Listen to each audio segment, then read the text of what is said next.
Students good morning to all of you students असी chapter number 15 कर रहे सीगे and chapter name is introduction to graphs and असी exercise number 15.1 कर रहे सी। पिछली क्लास दे विच साडा क्वेश्चन नंबर 4th तक हो चुका है। सो असी अज करांगे question number 5। First of all अज हैगी 3rd जुलाई। बेटा मैं अगे भी तुहानूं कहा अपने होमवर्क जो भी करना वा अपनी डेट जरूर मैंशन करया करो, ठीक है।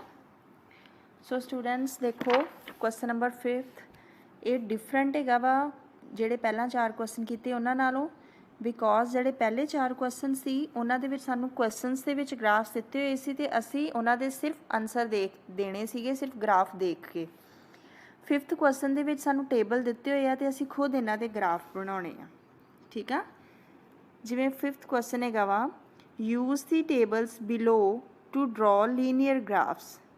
उन्होंने कहा इन्हां टेबल्स नू यूज़ करके ग्राफ्स बनाने आ लीनियर ग्राफ्स।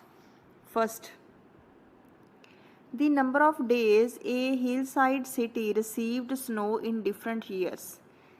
उन्होंने कहा वा किसी सिटी दे विच किन्ना स्नोफॉल होया, किन्नी स्नो पई आ ते किन्ने दिन पई आ, ठीक है। उहदे बारे डाटा दिता होया वा जिमें ईयर 2003 दे विच 8 डेज़ स्नो हुई आ, 2004 दे विच 10 days, 2005 they which 5 days and 2006 दे विच 12 डेज़। असी इहदा लीनियर ग्राफ बनाउणा वा, ठीक है। ग्राफ पेपर दे उपर तुसीं ये क्वेश्चन करना आ। 5th का ए पार्ट असी ग्राफ के उपर बेटा तुहानूं ग्राफ यूज़ करना आउंदा वा बिकॉज तुसीं 2-3 साल तो यूज़ कर रहे हो ऑलरेडी। इधर होंदी है एक्स एक्सिस, इधर होंदी है वाई एक्सिस, ठीक है। मैं इस साइड ते ईयर्स दूँगी, इस साइड ते दूँगी डेज़, ठीक है। हुण वेखो ईयर हैगा 2003, 2004, 2005, 2006।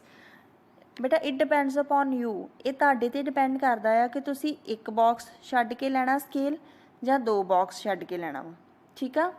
तुसी एक बॉक्स छड्ड के भी लै सकते हो। फॉर एग्जाम्पल इदा तुहाडे बॉक्स बने होणगे उत्थे ग्राफ के उपर, मैं एक एक बॉक्स छड्ड के ग्राफ लैनी आ, ठीक है। मैं एक एक जां 2-2 तुहाडी विश है बेटा।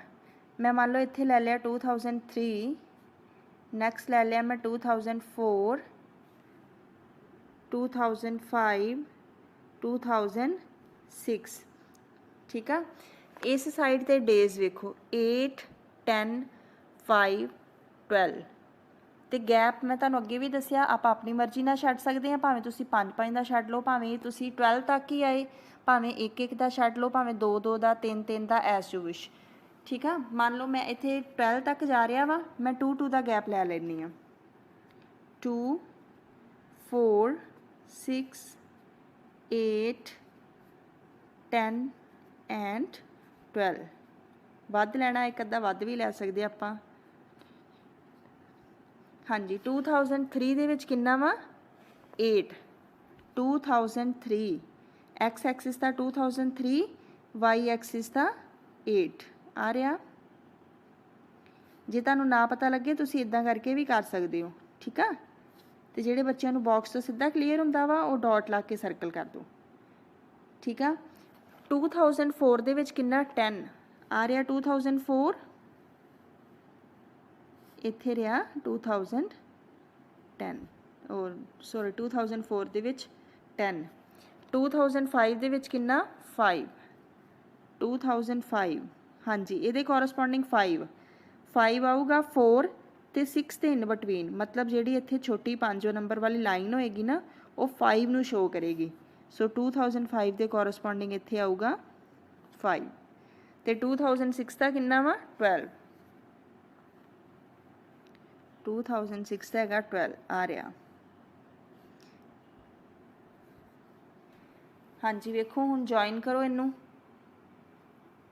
पहला 8 तो 10 वाल गया सी, डॉट्स नू डॉट्स के नाल जॉइन कर देना, फिर 10 तो 5, फिर 5 तो 12, ठीक है। ये साडा ग्राफ बन गया। असीं इहदा स्केल लिखते हैं on X axis 1 unit equal to, ਜਿਹੜੇ ਬੱਚੇ ਤੇ ਇੱਕ ਬਾਕਸ ਛੱਡਣਗੇ ਉਹ 1 यूनिट ਲਿਖਣਗੇ, ਜਿਹੜੇ ਦੋ ਬਾਕਸ ਛੱਡਣਗੇ ਉਹ 2 यूनिट ਲਿਖਣਗੇ। ਠੀਕ ਆ, 1 यूनिट इक्वल टू 1 ईयर। मैं एक ईयर का गैप छड्डिया ना। On Y axis 1 unit equal to 2 days. इधर मैं दो का गैप छड्डिया सीगा, सो 2 डेज़। सो ये हो गया साडा 5th का ए पार्ट। ठीक है, हुण असीं करांगे 5th का बी पार्ट। बेटा फिर भी नहीं क्लीयर होए तो तुसीं मैनूं पुछ सकदे हो। ठीक है, पॉपूलेशन इन थाउजेंड्स, मैं तुहानूं कल भी दस्सिया सी जिवें वो करोड़ वाला क्वेश्चन सी। इस चीज़ नूं भावें ब्रैकेट्स हुंदी है बेटा ध्यान रखिया करो इहदा। ये जिहड़ी पॉपूलेशन दित्ती है ना सानूं नीचे, इहदा मतलब ये नहीं कि 12 मैन आ जां 11.3 है, ये थाउजेंड्स दे विच आ। 12 का मतलब 12,000 आ। ठीक है, population in thousands of man and woman in a village in different years. Man and woman की किसी साल दे विच कितनी पॉपूलेशन वो दित्ती हुई है। ये बेटा डबल ग्राफ पढ़ना इदां दा, क्योंकि सानूं दो चीज़ां दित्तियां होईयां ना। 7th विच असीं डबल बार ग्राफ बनाउंदे सी, हुण इत्थे डबल लीनियर ग्राफ पढ़ना साडा। 2003 दे विच नंबर ऑफ मैन 12 सी, नंबर ऑफ वूमैन किन्ने सी 11.3 थाउजेंड। इस तरह 2004, 5, 6 एंड 7 दे विच दित्ता है। असीं एक प्लेन लाइन लवांगे, एक डॉटेड लाइन लवांगे। ठीक है, उस दे अकॉर्डिंगली करांगे। हाँ जी, वेखो इत्थे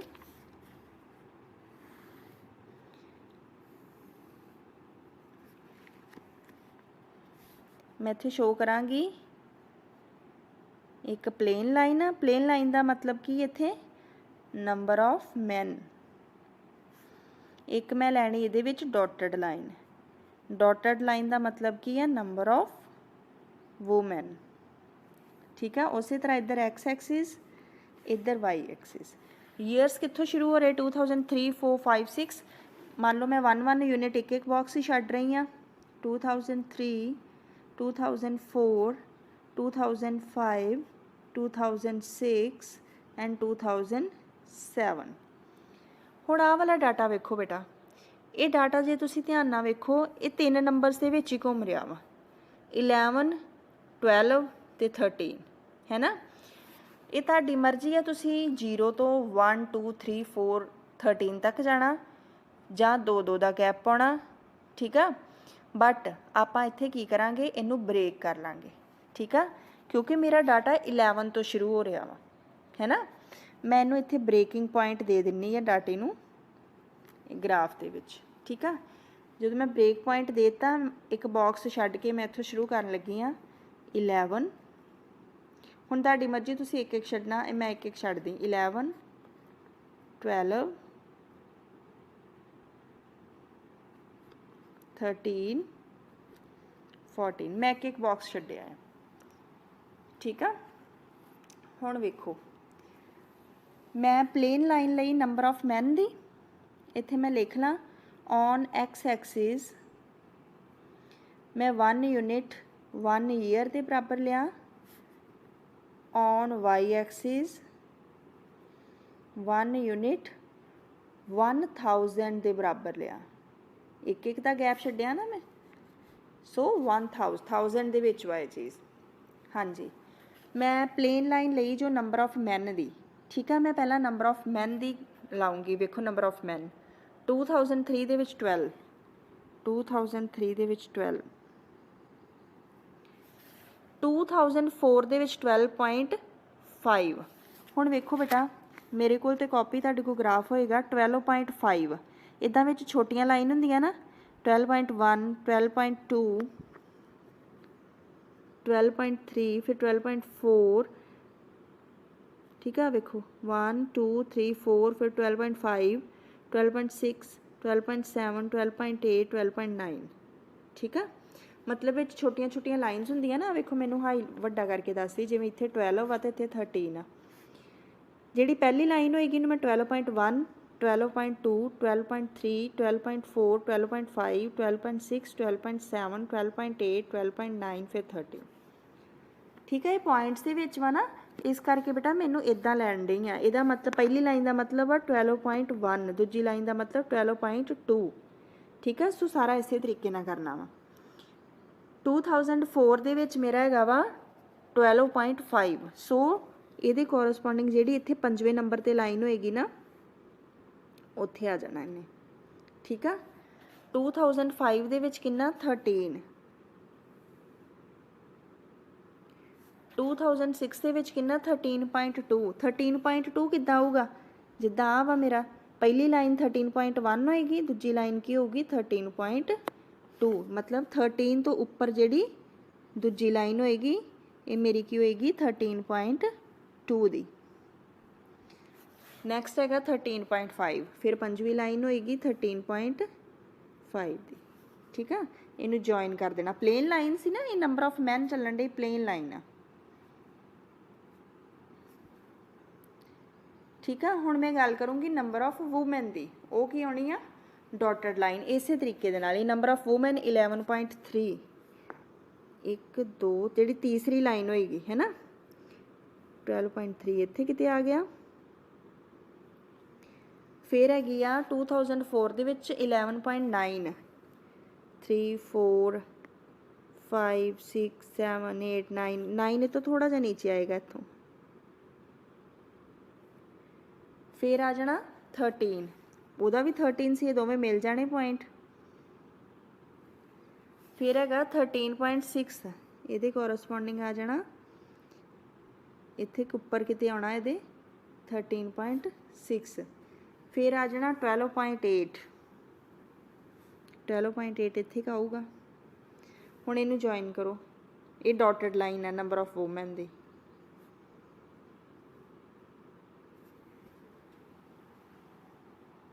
ਠੀਕ ਆ। ਇਹ ਬੇਟਾ ਜਿਹੜਾ ਮੇਰਾ ਗ੍ਰਾਫ ਆ ਨਾ ਇੱਕ ਅਪਰੋਕਸੀਮੇਸ਼ਨ ਆ, ਮੈਂ ਤੁਹਾਨੂੰ ਦੱਸ ਰਹੀ ਹਾਂ ਕਿ ਤੁਸੀਂ ਕਰਨਾ ਕਿਵੇਂ ਆ। ਬਾਕੀ ਮੇਰੀਆਂ ਲਾਈਨਸ ਮੈਂ ਕੋਈ ਮਿਣ ਕੇ ਨਹੀਂ ਬਣਾਈਆਂ। ਠੀਕ ਆ। ਮੇਰੀ ਪ੍ਰੋਪਰ ਮੈਜ਼ਰਮੈਂਟ ਨਹੀਂ ਆ, ਮੈਂ ਜਸਟ ਇੱਕ ਆਈਡੀਆ ਦੇ ਰਹੀ ਤੁਹਾਨੂੰ ਕਿ ਕਿਵੇਂ ਕਰਨਾ ਵਾ। ਠੀਕ ਆ। ਤੇ ਤੁਸੀਂ ਆਪਣਾ ਗ੍ਰਾਫ ਤੋਂ ਕਾਊਂਟਿੰਗ ਕਰਕੇ ਲਾਈਨਸ ਦੀ ਪ੍ਰੋਪਰਲੀ ਕਰਨੀ ਇਸ ਚੀਜ਼ ਨੂੰ। ਠੀਕ ਆ ਸਟੂਡੈਂਟਸ। ਸੋ ਬੇਟਾ ਇਹ ਸਾਡਾ 5th ਕੁਐਸਚਨ ਦਾ A ਤੇ B ਪਾਰਟ ਦਾ ਗ੍ਰਾਫ ਹੋ ਗਿਆ। ਹੁਣ ਅਸੀਂ ਕਰਾਂਗੇ 6th question. A courier person cycles from a town to a neighboring suburban area to deliver a parcel to merchant। ਕੋਈ ਕੋਰੀਅਰ ਵਾਲਾ ਵਾ, ਉਹਨੇ ਇੱਕ ਟਾਊਨ ਤੋਂ ਦੂਜੇ ਏਰੀਆ ਦੇ ਵਿੱਚ ਜਾਣਾ, ਕੋਈ ਪਾਰਸਲ ਦੇਣਾ ਕਿਸੇ ਮਰਚੈਂਟ ਨੂੰ। His distance from the town at different times. Town ਤੋਂ ਜਦੋਂ ਚੱਲਿਆ ਵਾ ਵੱਖੋ ਵੱਖਰੇ ਟਾਈਮਸ 'ਤੇ ਉਹਨੇ ਕਿੰਨਾ ਡਿਸਟੈਂਸ ਕਵਰ ਕੀਤਾ, ਗ੍ਰਾਫ ਸਾਨੂੰ ਸ਼ੋਅ ਕਰ ਰਿਹਾ ਵਾ। First part, what is the scale taken for the time Axis. ਆ ਰਹੇ ਟਾਈਮ ਐਕਸਿਸ, ਉਹਨਾਂ ਨੇ ਕਿਹਾ ਟਾਈਮ ਐਕਸਿਸ ਦੇ ਉੱਪਰ ਦੱਸੋ ਸਕੇਲ ਕੀ ਆ। ਜਿਵੇਂ ਆਪਾਂ ਇੱਥੇ ਸਾਈਡ ਤੇ ਲਿਖਦੇ ਸੀ ਨਾ ਸਕੇਲ, ਟਾਈਮ ਐਕਸਿਸ ਆ ਵਾ ਐਕਸ ਐਕਸਿਸ। ਵੇਖੋ ਫਿਰ ਸਕੇਲ ਕੀ ਹੈ ਇਹਦਾ 1 2 3 4 4 ਬਾਕਸਿਸ ਦਾ ਵਾ ਨਾ 1 2 3 4। ਬੇਟਾ ਹਮੇਸ਼ਾ ਇਹਨਾਂ ਨੇ ਨਾ ਇੱਥੇ ਜਿਵੇਂ 8 ਤੋਂ ਸ਼ੁਰੂ ਕੀਤਾ ਨਾ, ਆਪਾਂ ਹਮੇਸ਼ਾ ਓਰੀਜਨ ਤੋਂ ਸ਼ੁਰੂ ਕਰਨਾ ਆ। ਠੀਕ ਆ। ਤੇ ਗੈਪ ਬਰਾਬਰ ਛੱਡਣਾ ਹਮੇਸ਼ਾ। ਹਾਂਜੀ। ਇਹਦਾ ਸਕੇਲ ਕੀ ਐਕਸ ਐਕਸਿਸ ਦਾ 4 ਯੂਨਿਟਸ ਕਾਹਦੇ ਬਰਾਬਰ ਲਏ 1 ਆਰ ਦੇ। 8 ਤੋਂ 9 9 ਤੋਂ 10 10 ਤੋਂ 11। ਠੀਕ ਆ। ਸੋ 6 ਦਾ A ਪਾਰਟ ਆ ਜਾਣਾ 1 unit equal to 4 units equal to 1 hour. How much time did the person take for travel. ਕਹਿੰਦਾ ਕਿੰਨਾ ਟਾਈਮ ਉਹਨੇ ਟਰੈਵਲ ਕੀਤਾ। ਵੇਖੋ 8 ਵਜੇ ਚੱਲਿਆ ਸੀ, ਉਹ 8 AM ਤੇ ਚੱਲਿਆ ਸੀ, ਇੱਥੋਂ ਤੱਕ ਗਿਆ ਏ। ਇੱਥੇ ਕਿੰਨਾ ਟਾਈਮ ਆ ਦੇਖੋ, ਇੱਥੋਂ ਤੱਕ ਗਿਆ ਨਾ ਆ। ਇਹ 2 ਬਾਕਸ ਇੱਧਰ 2 ਬਾਕਸ ਇੱਧਰ ਛੱਡੇ, ਇਟ ਮੀਨਸ 11:30 ਹੋਣਗੇ ਇੱਥੇ। 8 ਵਜੇ ਚੱਲਿਆ ਤੇ 11:30 ਤੱਕ, 8 ਤੋਂ ਲੈ ਕੇ 11:30 ਤੱਕ ਕਿੰਨਾ ਟਾਈਮ ਹੋ ਗਿਆ 3.5 hours.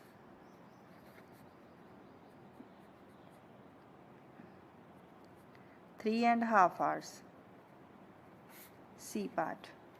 How far is the place of the merchant from the town। ਉਹਨਾਂ ਨੇ ਕਿਹਾ ਵਾ ਇਹ ਜਗ੍ਹਾ ਜਿਹੜੀ ਆ ਟਾਊਨ ਤੋਂ ਕਿੰਨੀ ਦੂਰ ਆ। ਵੇਖੋ ਕਿੰਨੇ ਕਿਲੋਮੀਟਰ ਤੱਕ ਗਿਆ ਹੈ। ਇੱਥੋਂ ਸ਼ੁਰੂ ਹੋਇਆ 0 ਤੋਂ 22 ਕਿਲੋਮੀਟਰ ਤੱਕ ਗਿਆ ਹੈ। 22 ਕਿਲੋਮੀਟਰ ਆ ਦੇਖੋ ਦਿੱਤਾ ਹੋਇਆ ਕਿ ਡਿਸਟੈਂਸ ਕਿਲੋਮੀਟਰ ਦੇ ਵਿੱਚ ਆ। How far is the place ਇਹ ਹੋ ਗਿਆ। Did the person stop on his way explain. ਕੀ ਉਹ ਪਰਸਨ ਕਿਤੇ ਰੁਕਿਆ ਵੀ ਆ ਰਸਤੇ ਦੇ ਵਿੱਚ? ਵੇਖੋ ਇੱਥੇ ਤੇ ਚੱਲ ਰਿਹਾ 8 ਤੋਂ 9 ਵੀ ਚੱਲ ਰਿਹਾ, 9 ਤੋਂ 10 ਵੀ ਚੱਲ ਰਿਹਾ। ਆ ਵੇਖੋ ਇੱਥੇ ਆ ਕੇ ਲਾਈਨ ਪਲੇਨ ਹੋ ਗਈ। ਉਹ 10 ਵਜੇ ਵੀ ਇੱਥੇ ਹੀ ਸੀ ਤੇ 10:30 ਵਜੇ ਵੀ ਉੱਥੇ ਦਾ ਉੱਥੇ ਹੀ ਆ। ਇਟ ਮੀਨਸ ਅੱਧਾ ਘੰਟਾ ਉਹਨੇ ਕੋਈ ਡਿਸਟੈਂਸ ਨਹੀਂ ਕਵਰ ਕੀਤਾ, ਉਹ ਸੇਮ ਪਲੇਸ ਤੇ ਰਿਹਾ। ਠੀਕ ਆ, ਲਿਖੋ yes he stops on his way as line of graph is same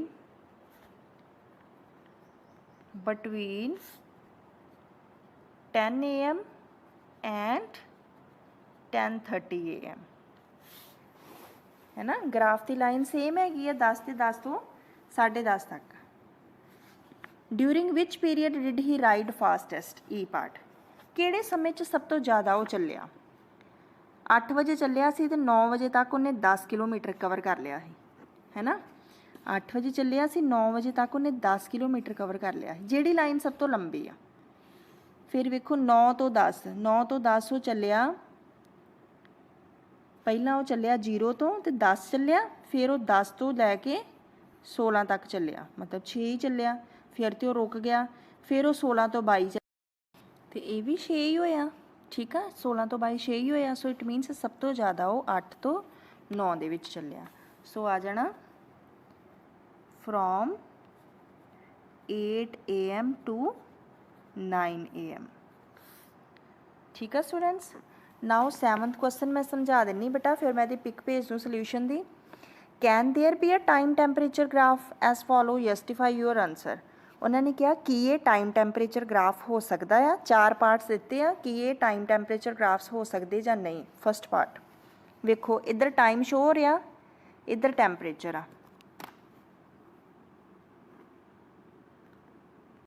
first part ਵੇਖੋ, ਟਾਈਮ ਇਨਕਰੀਜ਼ ਹੋ ਰਿਹਾ, ਟਾਈਮ ਦੇ ਨਾਲ ਜੇ ਟੈਂਪਰੇਚਰ ਪਹਿਲਾਂ ਇੱਥੇ ਸੀ, ਟਾਈਮ ਵੱਧ ਗਿਆ, ਟੈਂਪਰੇਚਰ ਵੀ ਵੱਧ ਗਿਆ, ਫਿਰ ਟਾਈਮ ਵੱਧ ਗਿਆ, ਟੈਂਪਰੇਚਰ, ਫਿਰ ਟਾਈਮ ਵੱਧ ਗਿਆ, ਟੈਂਪਰੇਚਰ। ਉਹ ਕਹਿੰਦੇ ਕੀ ਇੱਦਾਂ ਹੁੰਦਾ ਵਾ ਕਿ ਟਾਈਮ ਵਧਣ ਦੇ ਨਾਲ ਟੈਂਪਰੇਚਰ ਵੱਧਦਾ ਜਾਵੇ?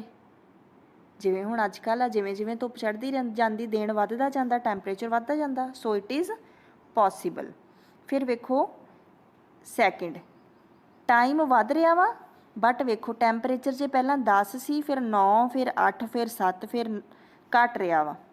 ਠੀਕ ਆ, ਜਿਵੇਂ ਹੁਣ ਮੰਨ ਲਓ ਸਿਆਲ ਵਿੱਚ ਵਿੰਟਰਸ ਜਦੋਂ ਹੁੰਦੀਆਂ ਵਾ, ਅਸੀਂ ਕਿੱਦਾਂ ਹੁੰਦਾ ਵਾ ਕਿ ਜਿੱਦਾਂ ਜਿੱਦਾਂ ਟਾਈਮ ਵੱਧ ਰਿਹਾ ਵਾ, ਮੰਨ ਲਓ ਦੁਪਹਿਰ ਤੋਂ ਬਾਅਦ ਜਿਵੇਂ 3 ਤੋਂ 4 ਵਜੇ ਆ, 4 ਤੋਂ 5, 5 ਤੋਂ 6, ਜਿਵੇਂ ਜਿਵੇਂ ਟਾਈਮ ਵੱਧਦਾ ਜਾਂਦਾ ਠੰਡ ਵੱਧਦੀ ਜਾਂਦੀ ਹੈ, ਹੁੰਦਾ ਨਾ ਵਿੰਟਰਸ ਦੇ ਵਿੱਚ। So it is also possible. Third graph ਦੇ ਵਿੱਚ ਵੇਖੋ, ਟਾਈਮ ਉੱਥੇ ਦਾ ਉੱਥੇ ਹੀ ਆ, ਟੈਂਪਰੇਚਰ ਵੱਧ ਰਿਹਾ। ਮੰਨ ਲਓ ਇੱਥੇ 9 ਵਜੇ ਆ, ਕਹਿੰਦੇ 9 ਵਜੇ ਵੀ 10 ਡਿਗਰੀ ਸੀ, 10 ਵਜੇ ਵੀ 10 ਡਿਗਰੀ, ਸੌਰੀ 9 ਵਜੇ 10 ਵੀ ਸੀ, 9 ਵਜੇ 11 ਵੀ ਆ, 9 ਵਜੇ 12 ਵੀ ਆ, 9 ਵਜੇ 13। ਮਤਲਬ ਟਾਈਮ ਉੱਥੇ ਹੀ ਰੁਕਿਆ ਵਾ। ਟਾਈਮ ਦਾ ਉਹਨਾਂ ਨੇ ਸਿਰਫ ਇੱਕ ਹੀ ਪੁਆਇੰਟ ਲਿਆ, ਵੇਖੋ ਆ ਵਾਲਾ, ਤੇ ਉਹਦੇ 'ਤੇ ਕਹਿੰਦੇ ਟੈਂਪਰੇਚਰ ਵਧੀ ਜਾ ਰਿਹਾ ਵਾ। ਇਟ ਇਜ਼ ਨਾਟ ਪੋਸੀਬਲ, ਕਿਉਂਕਿ ਇੱਕ ਟਾਈਮ 'ਤੇ ਇੱਕ ਹੀ ਟੈਂਪਰੇਚਰ ਹੋ ਸਕਦਾ ਵਾ। ਠੀਕ ਆ, so it is not possible. Fourth part, time ਵੱਧ ਰਿਹਾ, ਜੇ 9 ਵਜੇ ਸੀ ਮੰਨ ਲਓ 10 ਡਿਗਰੀ ਸੀ, 10 ਵਜੇ ਵੀ 10 ਡਿਗਰੀ, 11 ਵਜੇ ਵੀ 10 ਡਿਗਰੀ। ਠੀਕ ਆ, ਜਾਂ ਹੋ ਸਕਦਾ ਕਿ ਘੰਟਿਆਂ ਦੇ ਨਾਲ ਨਾ ਸਹੀ, ਕੁਛ ਸੈਕਿੰਡਸ ਦੇ ਨਾਲ ਹੀ ਹੋਵੇ। ਇੱਥੇ ਤੇ ਕੁਛ ਵੀ ਨਹੀਂ ਪੋਸੀਬਲ, ਹੋ ਇੱਕ ਸੈਕਿੰਡ ਦੇ ਵਿੱਚ ਵੀ ਫਰਕ ਪੈ ਸਕਦਾ ਵਾ। ਠੀਕ ਆ, ਉਹਨਾਂ ਨੇ ਕਿਹਾ ਇੱਕ ਟਾਈਮ ਦੇ ਉੱਪਰ ਇੱਥੇ ਕੀ ਸੀ ਕਿ 9 ਵਜੇ ਹੀ ਸੇਮ ਟੈਂਪਰੇਚਰ, ਉਹ ਸੌਰੀ ਵੱਖੋ ਵੱਖਰੇ ਟੈਂਪਰੇਚਰ। ਬੇਟਾ 9 ਵਜੇ ਦੀ ਨਾ ਮੈਂ ਇੱਕ ਜਸਟ ਐਗਜ਼ਾਮਪਲ ਲਈ ਆ, ਮੇਰੇ ਕਹਿਣ ਦਾ ਮਤਲਬ ਇਹ ਕਿ ਸੇਮ ਟਾਈਮ 'ਤੇ ਵੱਖੋ ਵੱਖਰੇ ਟੈਂਪਰੇਚਰ ਨਹੀਂ ਹੋ ਸਕਦੇ, ਬਟ ਹਾਂ ਸੇਮ ਟਾਈਮ ਦੇ ਇੱਥੇ ਲਿਖੋ, ਇੱਥੇ ਵੇਖੋ ਟਾਈਮ ਸੇਮ ਹੀ ਆ, ਸੌਰੀ ਟਾਈਮ ਵੱਧ ਰਿਹਾ ਵਾ। ਵੇਖੋ ਪਹਿਲਾਂ ਇੱਥੇ ਸੀ ਟਾਈਮ, ਫਿਰ ਇੱਥੇ ਵੱਧ ਰਿਹਾ। ਮੰਨ ਲਓ ਇੱਥੇ 9 ਵਜੇ ਸੀ, 10 ਡਿਗਰੀ ਆ, 10 ਵਜੇ ਵੀ 10 ਡਿਗਰੀ, 11 ਵਜੇ ਵੀ 10 ਡਿਗਰੀ, 12 ਵਜੇ, ਮਤਲਬ ਟਾਈਮ ਚੇਂਜ ਹੋ ਰਿਹਾ ਵਾ ਬਟ ਟੈਂਪਰੇਚਰ ਸੇਮ ਆ। It is possible. ਠੀਕ ਆ, ਇਹ ਥੋੜ੍ਹਾ ਜਿਹਾ ਲਿਟਲ ਡਿਫਰੈਂਸ ਆ ਇਹਨਾਂ ਦੇ ਵਿੱਚ ਕਿ ਬੇਟਾ ਇੱਕ ਹੀ ਟਾਈਮ 'ਤੇ ਵੱਖੋ ਵੱਖਰੇ ਟੈਂਪਰੇਚਰ ਨਹੀਂ ਹੋ ਸਕਦੇ, ਬਟ ਵੱਖੋ ਵੱਖਰੇ ਟਾਈਮਸ ਦੇ ਉੱਪਰ ਸੇਮ ਟੈਂਪਰੇਚਰ ਹੋ ਸਕਦਾ ਵਾ। ਸੋ ਥਰਡ ਪਾਰਟ ਜਿਹੜਾ ਵਾ ਉਹ ਪੋਸੀਬਲ ਨਹੀਂ ਆ। ਇਹਦੀ ਬੇਟਾ ਮੈਂ ਸੋਲਿਊਸ਼ਨ ਦੀ ਪਿਕ ਭੇਜ ਦਿੰਨੀ ਤੁਹਾਨੂੰ ਨਾਲ। ਇਹਦੇ ਨਾਲ ਹੀ ਸਾਡੀ 15.1 ਐਕਸਰਸਾਈਜ਼ ਕੰਪਲੀਟ ਹੋ ਗਈ ਆ। ਸੋ ਅਸੀਂ ਨੈਕਸਟ ਲੈਕਚਰ 'ਚ 15.2 ਕਰਾਂਗੇ। So thanks students, have a good day.